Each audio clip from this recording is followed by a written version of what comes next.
that the more developed an economy becomes, the lower the birth rate is. And so what has happened just now in China, that people are screaming about the Uyghurs are having forced sterilization, is what the Chinese have done now is, they've said, because they always had a policy that if you're a minority religion or you're a minority population, national grouping, there are 50 odd different national groupings in China. If you're one of the national groupings or religious minorities, you are allowed to have more children than the Han Chinese. So the family planning policy did not apply in the Uyghur areas. They were allowed to have as many children as they liked. But recently, as the Chinese relaxed family planning for the Han Chinese, and they allowed Han Chinese people in the cities to have 2 children, and in the country to have 3 children, they've now moved that same regulation that's applicable to the Han Chinese onto the Uyghur population as well. So now the Uyghurs have the same regulation, they don't have any advantage. They used to be advantaged compared to the Han Chinese. That no longer is the case. Just look, you are ignoring the basic human need, which is freedom. I'm an atheist myself, but I'm not a communist. I believe in freedom, and I've been here 48 years, and basically I come from a country which was at war at the time, and I know exactly what it means to be free. I go to my country every year. I come here, walk everywhere I like, with no problems. You walk really happy. In my country, which was better than this country at the time, 100 times. Now, when I go every year, Lebanon. Every year I go to Lebanon. When I walk in the streets, I feel it's in my head. I'm sure it's nobody's following me, but I feel being followed. Even the basic human need is freedom. All the rest is rubbish. All the politics are rubbish. The problem is this. When you say what you say, human need is freedom, politics is rubbish, and so on. Freedom is the key. When you say that, you haven't clarified what you mean by freedom. Freedom? Walking in the streets? Walking in the streets you can do anywhere in the world. Apart from Manchester. And all the Not if you're a woman as well, that's true. Although you can, but you'll be late. And in China. Well, that's not true in China. Well, how is it true? Anyone can walk in the street in China. Of course everybody can walk. So what do you mean by freedom? What I mean by freedom is when you walk down the street and you feel that nobody's following you, nobody cares about, you're free. That's a relative question, my friend. It's not a relative. It's a relative question. Firstly, I have the freedom to express my point of view, but I have no doubt whatsoever that the Secret Services monitor my communications and keep tabs on me. I have no doubt whatsoever. No problem. I would if I were them too. I wouldn't mind it because I know Lamppost 1 to Lamppost 2. But you're wrong. We do not have a fair justice system in England. In England we have a justice system crafted around the defence of the wealthiest. Yes. That's the justice system we have. Absolutely. It's not a justice system. It's a system designed to defend the wealth and privileges of the wealthy and powerful. You're talking about Iraq. Sorry? You were talking about Iraq and the No, I'm asking you about freedom. Yeah, but the Secret Service might be monitoring you, but they're not going to do anything about it, Stanley. Depends. Well, you're being left free. what do you mean do something about? Well, basically, What I'm saying is, because you are... Well, that's not true. If any of you use Facebook Yes. over the last couple of months, Yes. since the lockdown started, Yes. Facebook contained and controlled who you had access to and who saw what you It's posted. not the Secret Service, it's Mark Zuckerberg. And well, you say it's Mark Zuckerberg, it's not. Operating under the control of the Secret In each country, the regulations were imposed in different ways.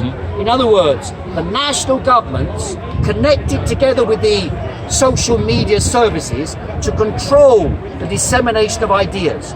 And I've had that personally. I've sent messages to people, for example, You have a good recordings point. You have of a me good point. speaking at Speaker's Corner. I've sent that to people, or tried to send that to people, using Facebook, and it comes back and says, this is in breach of community guidelines. A personal message from one person to another. You want to try V-Contact It's not next time. Facebook guidelines, it's guidelines introduced by government policy who are saying anything that does not agree with their point of view about the crisis developing in the world today has to be in some way corralled and contained in a certain box. Yeah. So it is with demonstrations. They don't drag So- you down the street. Sorry? They don't drag you down the street. and Sometimes they people- drag you down the No, street. no, no, no. I've had my Come on. head smashed open by wooden sticks By police? police officers Why? in Germany, and I've been arrested In many Germany? times Here I'm in talking, Britain. we're not- I've been Germany. arrested in Britain for speaking on the street.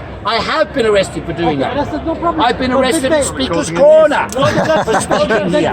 they So torture it's you? not true. Did they torture you? Speak about Turkey. Turkey's the biggest So now you're talking about torture. I'm asking you Yeah. to define freedom, Well, define because freedom you for you. made freedom Yeah.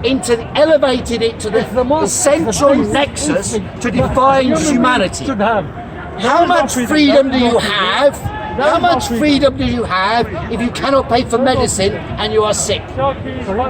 How much free? No, not here. How much? Let's say in India. Or in South Africa. How much freedom do you have if you do not have the money for medicine you need to live? Is that a restriction on freedom? Is it a restriction on freedom? We haven't. We're talking about this country first, yeah? Well, we're talking about this country. How much freedom do the 65,000 people who died as a result of government policy have? Come on, they've done a lot. In Vietnam, they have a larger population than Britain, 120 million. They've had 2 deaths. We have had 65,000 deaths since March. Vietnam. Vietnam. Now, Vietnam, according to your criteria, quite correctly, is not as free as Britain.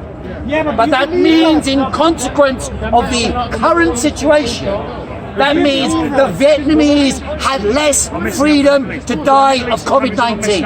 And the British had more freedom to die from COVID-19. More freedom, by the way, than any other country on earth. Yes, Britain had freedom Freedom to die. to state how many died. You need to state how many died. What utter rubbish, my friend. Utter You're rubbish. talking rubbish. So the country with the highest death rate must be the freest country, is that what you're saying? You're ignoring the What are you point. saying then? What I'm saying is the government is giving you 2, but there could be 2 million The dead. government's giving us what? What, you said 2 or 100 or 1,000? You have no evidence There for could that. be- You're sucking out your thumb. That's not an argument. What You've got about no China? evidence for it. What about China? China as well. China nearly 4,000 deaths.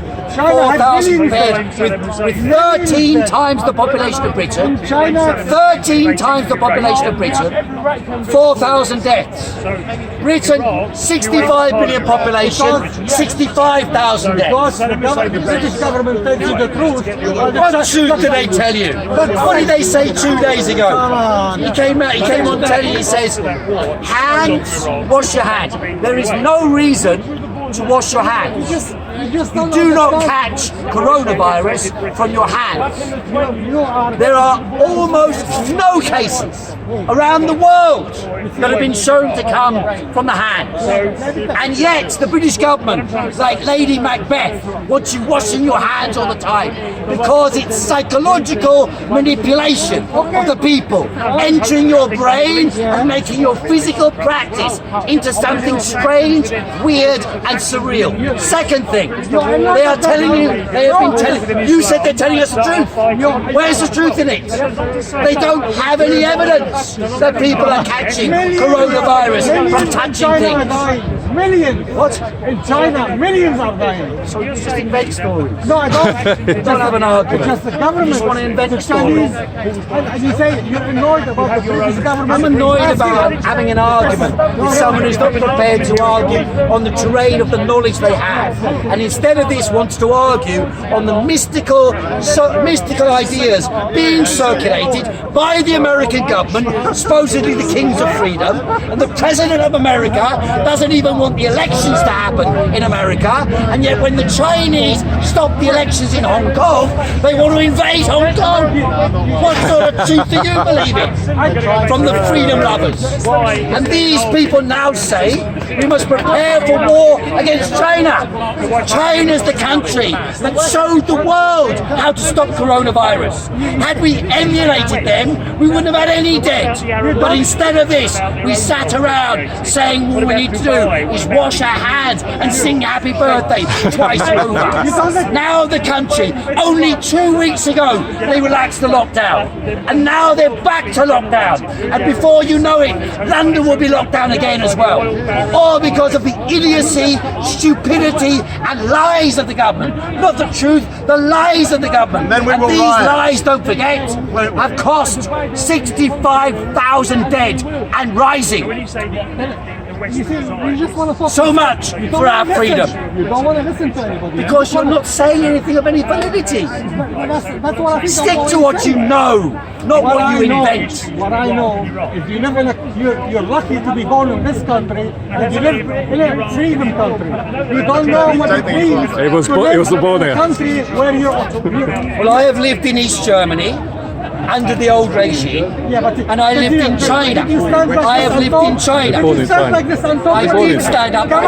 I was the first person. I was the first person to stand up in Berlin and have an open air platform in the main square of Berlin, Alexanderplatz, on the 12th of December 1989. And that's recorded, by the way. They didn't drag you? I spoke against the government. Yeah, what happened? Nothing happened. One guy who was pro-government got kicked in the balls by an anarchist. That's what happened. Later, He wore a box. 1 month later, in January 1990, I stood up in the same place and I was physically attacked by neo-Nazis. That's the reality of the freedom. I've stood up here when the neo-Nazis came down here. They also attacked me. Right? So it's not true that you just have freedom. It's not true. There's a difference between organized, like the government organized authority and the people. I'm not denying that. I'm not denying that. Yeah, that's what I mean. You say the Nazis or whatever. I don't care about them because they're. Well, I do, because they're the ones who can limit my freedom. Okay, no, the government has it wrong. And if the government you want to do something wrong. See, you're talking. Well, that's what you think. The government doesn't give a damn. But that's why you think. There's a lot of evidence for that, my friend. They talk about freedom. You're lucky enough to be born in this country. Oh, you're just repeating yourself, my friend. Because you don't understand. No, you keep repeating yourself. You're wasting my time. You're wasting everybody's time. You just don't understand. You've got too het up. You've got too wound up. So you're no longer dealing with the substance of the argument. I can tell you what you're going to say. You're going to say, you were lucky to be born in this country. You've got freedom. You don't understand what freedom is. You've got freedom. You're lucky to be born in this country. We have freedom. You can speak. You can walk down the street. I mean, it's just repeating like a bloody broken record. We have a question here. Yes, my friend. I wanted to ask you regarding the Muslims in China. Do you think part of it is that the Chinese have looked at... What are you doing here? Is that a relevant question? It's not. Because you seem to love The Chinese have looked at surrounding countries. So, for example, in the Philippines, there was a Muslim uprising against the government in the Philippines. There was Muslim uprisings in Burma and... Let me move a little bit over, because we've started 3 meters over there.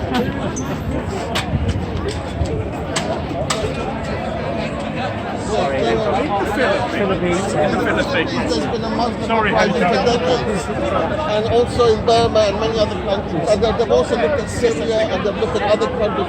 And for them, Islam is, especially Wahhabi Islam, Wahhabi version of Islam, is a philosophy that started in the 7th century, but they want to bring China to the 21st century. And they regard Islam as a particularly dangerous, like you said, the 50 other nationalities. It's not, they don't regard Islam as a dangerous threat. There have been this movement from eastern Turkestan, from greater Turkestan. It's financed by America and by Saudi Arabia, and it does promote Wahhabism and terrorism. There have been 2,000 terrorist attacks in China in the last 15 years. 2,000. Some of them, men came dressed in full hijab and with machetes into railway stations and just randomly chop people up. In other places, they drove their cars into random crowds. They set off bombs. They chop people up with knives. You know, this is classical terrorism that we see. Of course, it doesn't make the news here because nobody here is interested in terrorism that kills people who aren't British or American. We don't even get the news about Pakistan.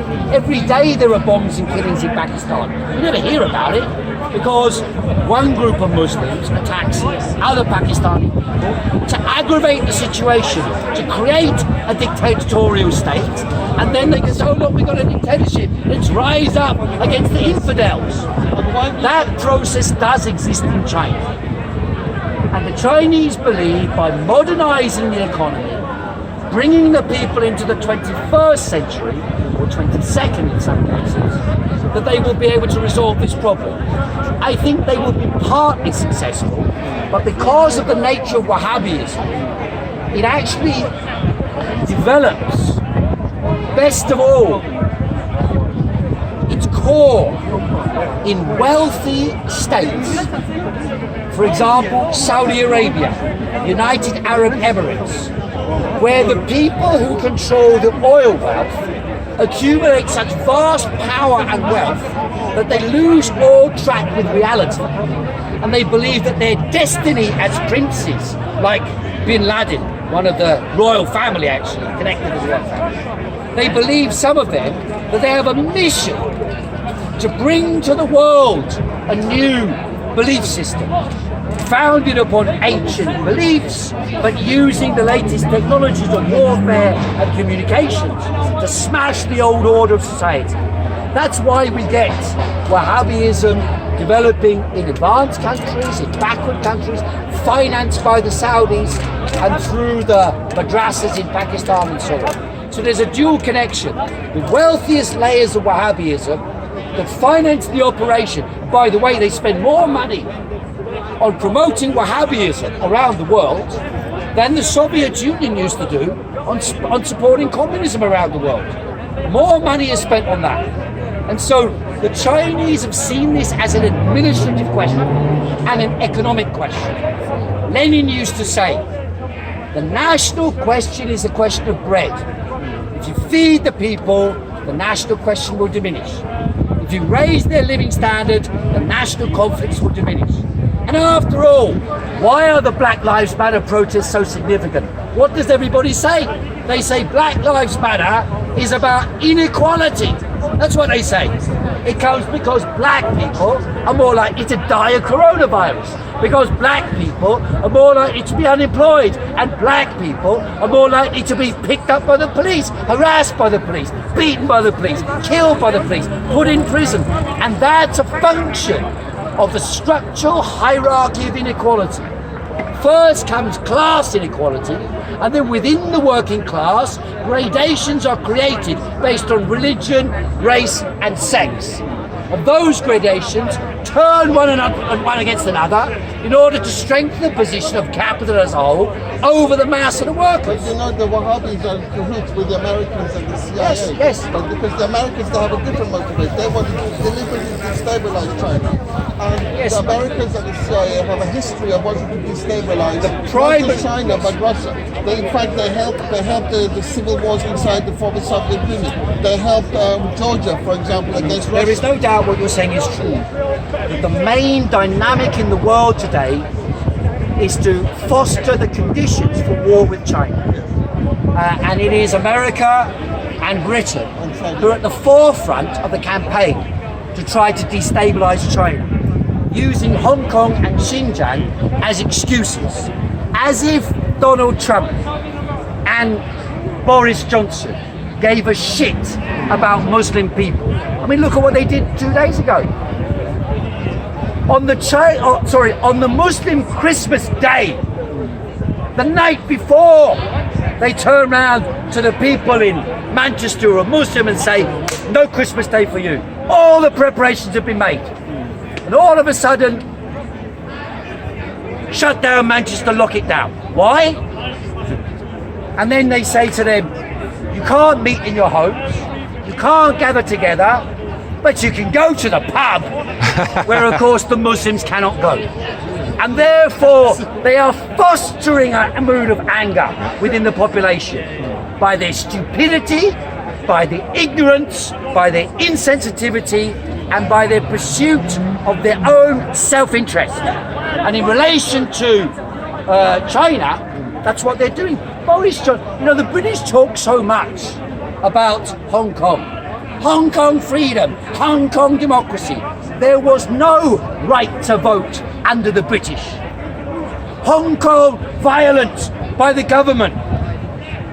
The British under Margaret Thatcher, check online, the British Army in Hong Kong under Margaret Thatcher developed the policy of shoot the protesters, shoot them down. That's the British, where there was no democracy for 150 years in Hong Kong. None. And the reason for the problems in Hong Kong is the British. They gave power over the whole of Hong Kong to 4 individuals, 4 wealthy people who own all the land in Hong Kong. And that's why the people in Hong Kong all live 3 or 4 or 5 to a tiny apartments. And the reason they're angry is because they've been manipulated by the British establishment and their stooges, who are just like Brits. They even behave like British people, the rulers of Hong Kong, or the old rulers of Hong Kong. And they witnessed the living standards in Hong Kong going down, while the living standards in neighbouring Shenzhen have risen way, way, way above them. And therefore they felt, we were the kings 30 years ago, and now we're nobody. Nobody likes to be nobody. That's why the Hong Kongers, the biggest joke of all is what were the protests in Hong Kong about? They rarely tell you this, but if you look at what they were about, it was because one young 19-year-old boy took his girlfriend to Taiwan. He murdered her and put her in a suitcase, and then he fled to Hong Kong. The Chinese tried to extradite him from Taiwan to Hong Kong. Better said, the government tried to extradite him. But there's no treaty between Hong Kong and the mainland and Hong Kong and Taiwan to extradite this murderer.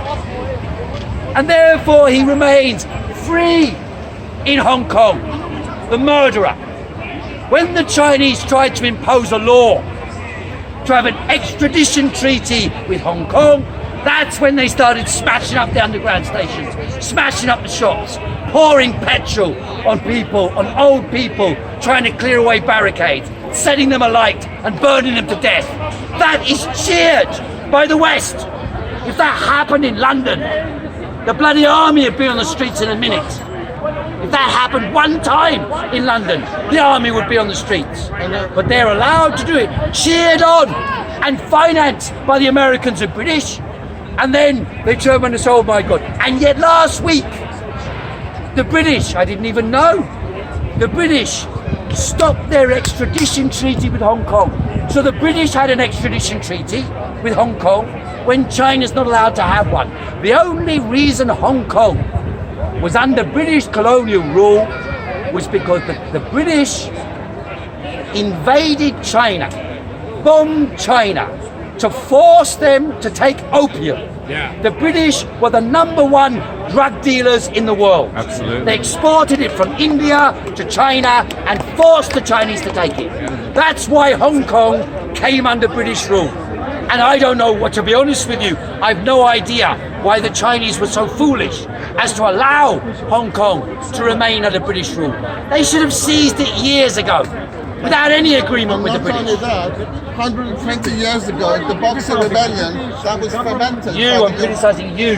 120 years ago, the Boxer Rebellion was fermented by the foreigners, by the British, the French, the Germans. Boxer the Rebellion was 1900. 1901, 1902. Boxer Rebellion, something like 50 million people. Well, you see people protest about the statues of Black Lives Matter. If you go down to the Mall and you walk from Admiralty Arch on the right-hand side, the very first monument is to the heroes who suppressed the Boxer Rebellion.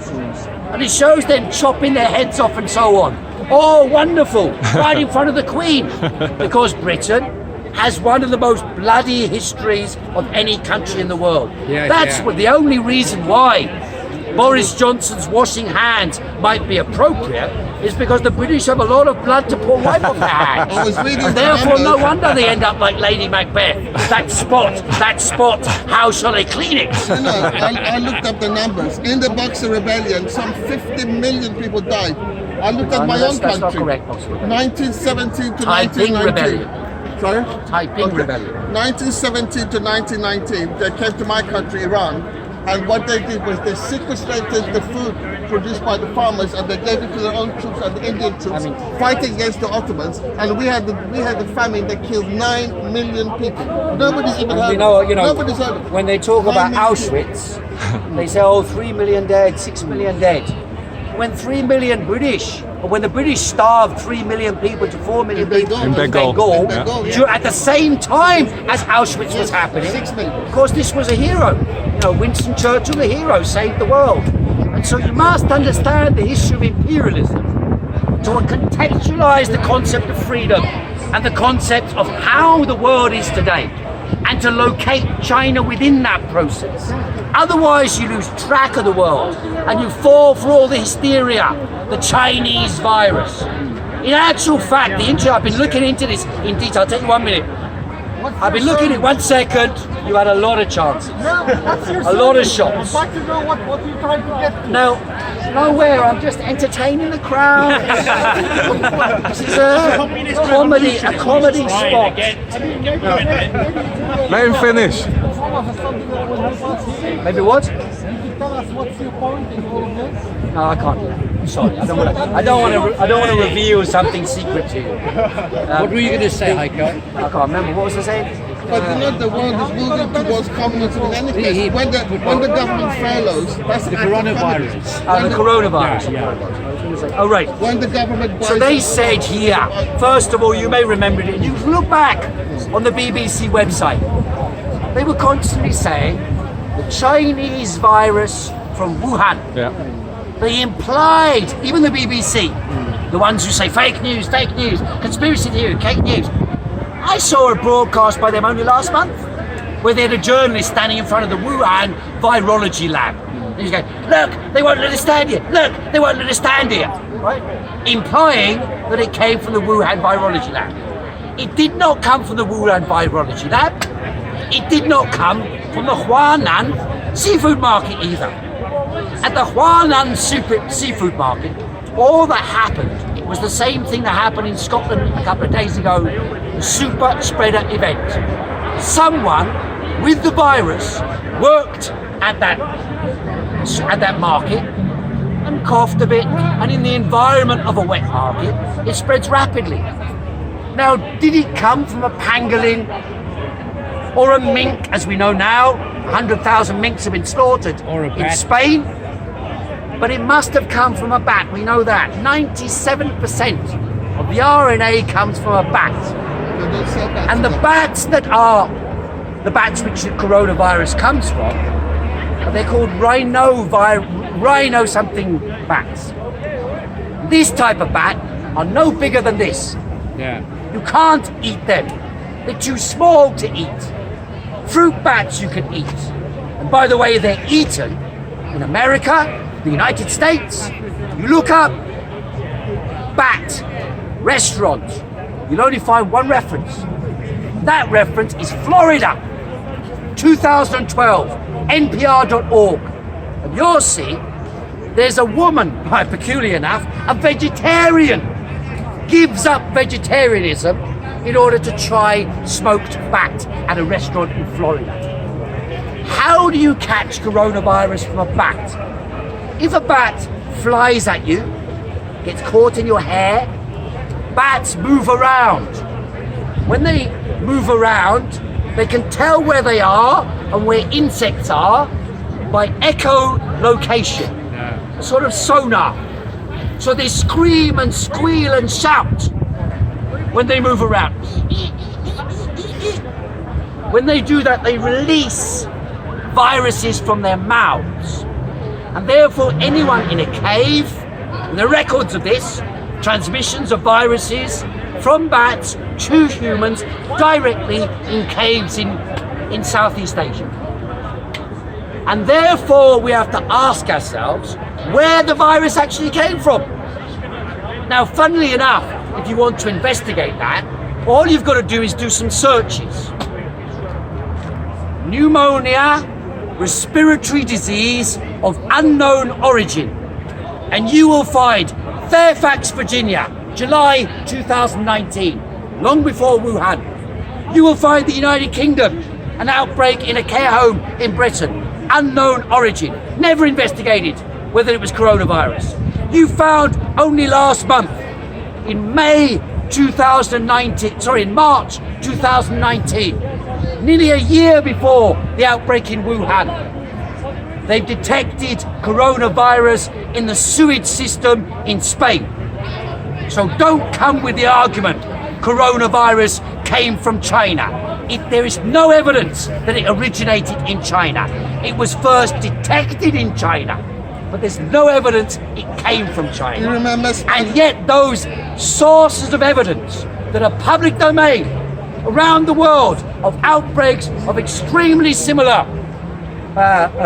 ailments, double pneumonia,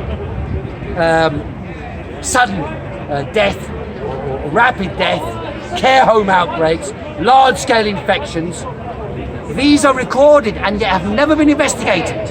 Why? Because the purpose of the campaign as to the Chinese virus has nothing to do with the virus and everything to do with China.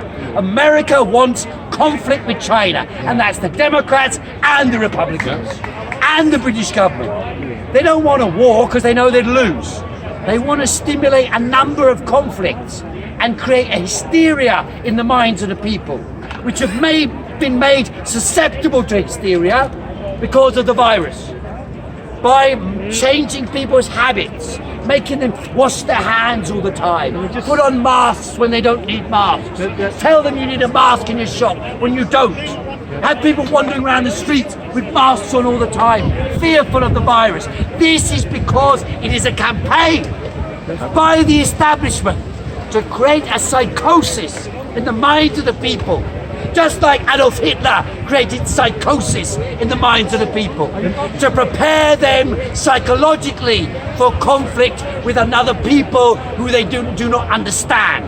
They're not even talking about it's Talking about what's happening in the world, not New World Order, what's actually happening today is visible, clear, and stated by the governments of Britain, America, and other countries. India, for example. Public Health England. Indians have been whipped up into hysteria against China. Why? Because hundreds of thousands, possibly millions of Indians are about to die of coronavirus. That's why. So you need an enemy to distract. Simple as that. I've been speaking for a while. I'm going to call a halt. Thanks very much. Cheers. Good man. On Public Health England, it was downgraded on the 19th of March. I'm familiar.